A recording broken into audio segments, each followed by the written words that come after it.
My name's Tobias. I have been in Bali for 1 tahun. I came to Bali to set up a data startup with an accelerator fund here, which delayed when I brought my family over. I got bored and started cleaning up beaches, and now I have 2 sustainability companies here in Bali.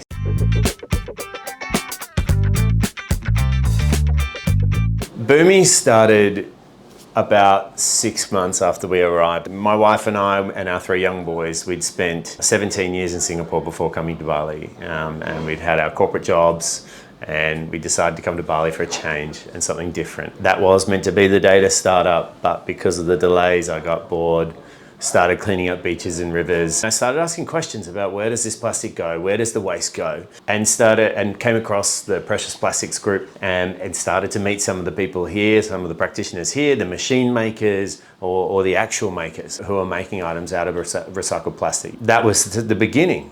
So that's plastic. Then I was like, okay, but what about all the other waste? And I took a look at the SIPSN database, and 65% of waste is organic. I started to dig around organic, and you have some fantastic companies here. Once again, you have Sungai Watch doing a great job. Merah Putih Hijau, there are a dozen people doing some really great stuff. So it was just hanging out with those people and finding out more. Construction waste is another one that I think is a big one here. But ultimately, after meeting all of those people, hanging out with all of those people, seeing their workshops, spending time with those people, and learning about what they do, which has been a big part of the last year here, I found a gap that was in organic, and that's where Shiva was born. So I'll start with Bumi. So with Bumi, what we do is we are a consultant. We work with major brands or developments, etc., to help them become more green. And so how do they do that? We connect them to our partners who we've been hanging out with for the last 12 months and doing R&D work and doing projects with, and that are verified by us to be high quality and have a really high quality output,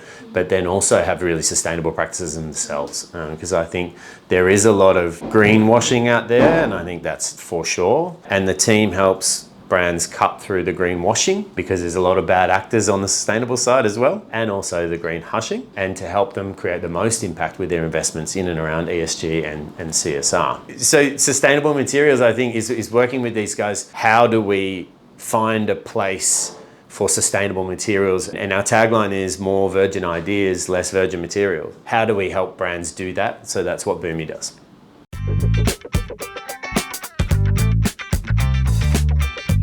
I think with Bumi, where it's most interesting is when it's at scale. So, I think that the more ocean-bound plastic we can take out of the ecosystem and give a forever home, the better. And that's why you don't see us down at the market selling keyrings. We're working with large hospitality groups. We're working with large EV companies, etc. We're working with large development groups as well, so they can adopt more sustainable practices. Not just in plastic. I think the interesting thing is there's one of our partners here, Altarise Materials. They have made a Portland cement replacement, and that is designed and manufactured and produced right here in Bali. And instead of using sand, which is incredibly harmful for the environment, Altarise Materials have swapped out sand for recycled construction materials. So any of that concrete, masonry, glass, etc., they crush up in their factory, turn into a sand-like substance, and mix it with some of their secret sauce, locally abundant materials like clay and limestone, etc., and then colorize it. They also use some organic materials in there as well to help strengthen and give the materials some flex and breathe. So it's not just plastics. It's certainly looking at the construction wastes as well. But then on the organic side, that's where sort of Shiva was born, because there's a big gap in that market. Bali produces about 584,000 tonnes of organic waste every year, so just over 1,200 a day. And 65% of the actual landfills right now is organic waste. But I would say that a lot more of it of current waste is going into landfill. And why is that a bad thing? And doesn't organic waste break down into the environment, and doesn't it just go away? Doesn't the environment eat it? Or no, actually, when organic waste is broken down unsustainably, it releases methane. So methane, which is somewhere, depending on who you ask, between 25 and 85 times worse for the environment than carbon, bad. Lead, bad. Arsenic, bad. So no, organic waste when it's left to rot by itself is not good, and we need to find a better way to look after it. I mentioned earlier about Urban Compost and these guys and Meraputty Hijau, etc., and they're doing a great job of composting. The problem is that composting takes 120 days in optimal conditions. So when you think about companies, when you think about 584,000 tons of organic waste a year, or 1,200 tons, just a bit over a day, that's being produced, think about the size of land that you would need to keep dumping all of that waste in, to keep composting all of that waste. And Shiva does that in 24 hours. So that's why we're really excited. We haven't fully launched yet, although we already have machines out in the wild because we've been working really hard. But Shiva looks after any organic waste, from putting it into the machine to taking it out as an organic fertilizer in 24 hours.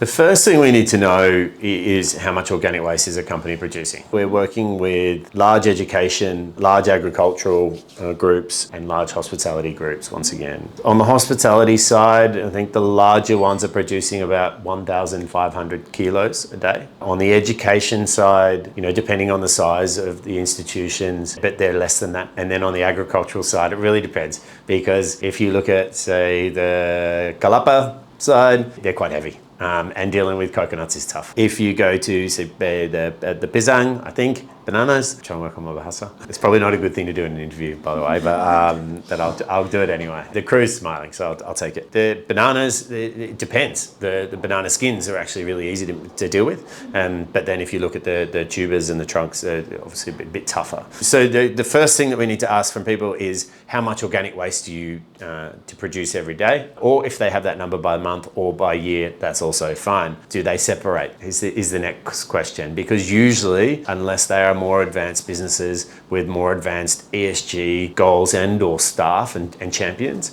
then they won't know. And it won't be separated. A majority of waste, once again, goes to the DPR. So the first thing, tell us how much waste you're producing. Please be sorting it so you do know. And then it's marrying up a machine or a system. So we sell machines, we lease machines, and then we do collections as well for B2B, for large companies that we process ourselves in our own factory down in Denpasar.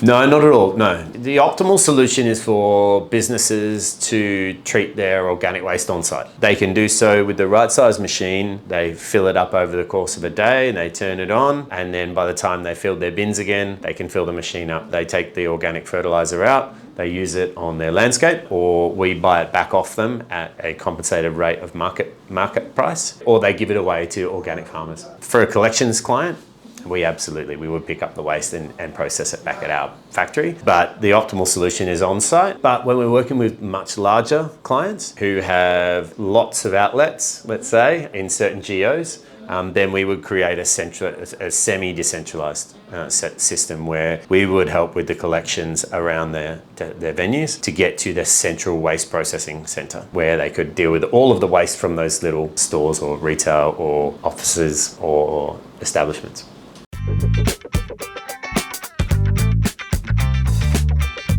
Not at the moment, because we're brand new. We've chosen a small amount of collections clients. We don't pick up all of their organic waste just yet. We pick up a large amount, and we're doing so for free at the moment. That will change in the future, but we're still just working it out to get these companies already separating and get them used to the idea of this is organic waste, this is plastic waste, this is, other, which can't be recycled, is harmful or in some cases quite dangerous if you're talking about hospitals and abattoirs and things like that. So the short answer is we don't really have a limit for anybody. What we would probably say is that if you're producing over 100 kilos a day of organic waste, then it's probably time to start thinking about an on-site solution. If you're producing 20,000 kilos a day, which some people do, we would say that it's probably worth throwing anaerobic digestion into the mix. So what we do at Shiva is aerobic digestion, which is a mixture of heat and oxygen and microbes, which was designed our technology is completely designed from the ground up here in Bali. Even our microbes are Balinese. So it's something we're very proud of. Whereas anaerobic digestion is exactly the same without the oxygen, so which is a bit more dynamic, and it also creates biofuel and some other outputs, biochar.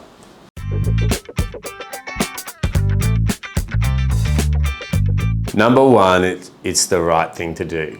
Once again, 65% of the landfills is organic waste. That organic waste is rotting in an anaerobic way, except for the top 3% that sits on the top in the sun.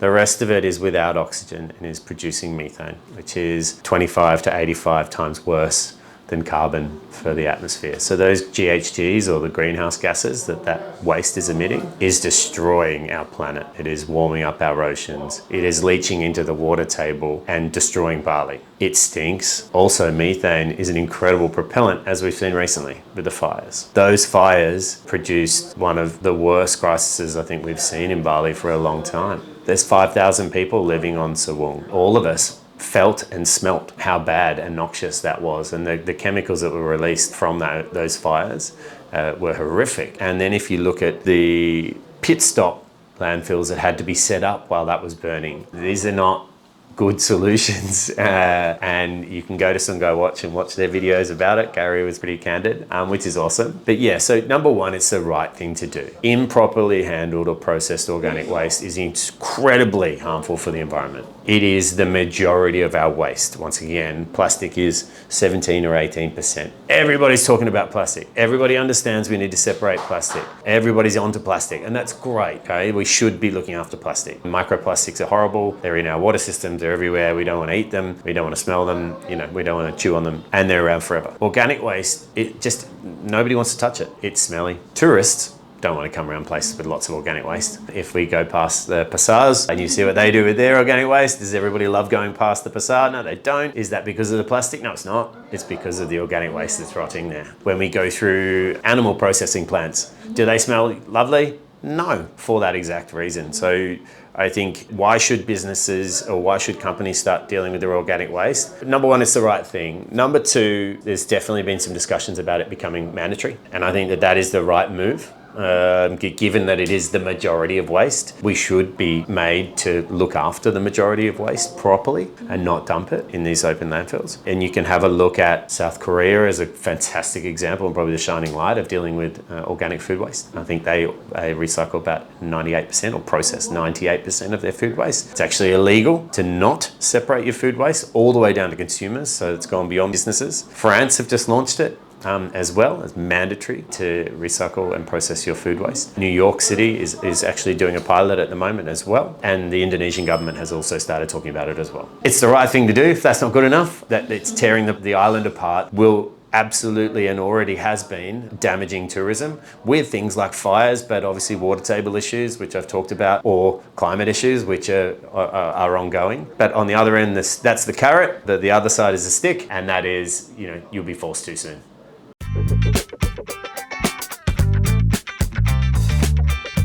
We can't say let's look after the planet, because who can do that? Nobody can do that. But you can look after what's here and now. You can look after your day-to-day. And if you are in a position in a company that is creating any sort of waste at scale, and you're not handling it in a proper way, you should by now know there's enough information out there's enough data out there that you should know that is not the right thing. That is not going to bring good karma. That is not going to help your hospitality brand grow and tourism flourish. That is not going to help your development company sell more villas and get tons of foreign investment. And that's not going to help your Dessa or your villa complex or whatever it is smell good. It is not going to help your farmers produce organic crops like they used to. It is not going to help you get rid of synthetic fertilizers and pesticides, etc. It's not going to allow your children to eat really nice, healthy, well-made food or live in a really beautiful climate, still a temperate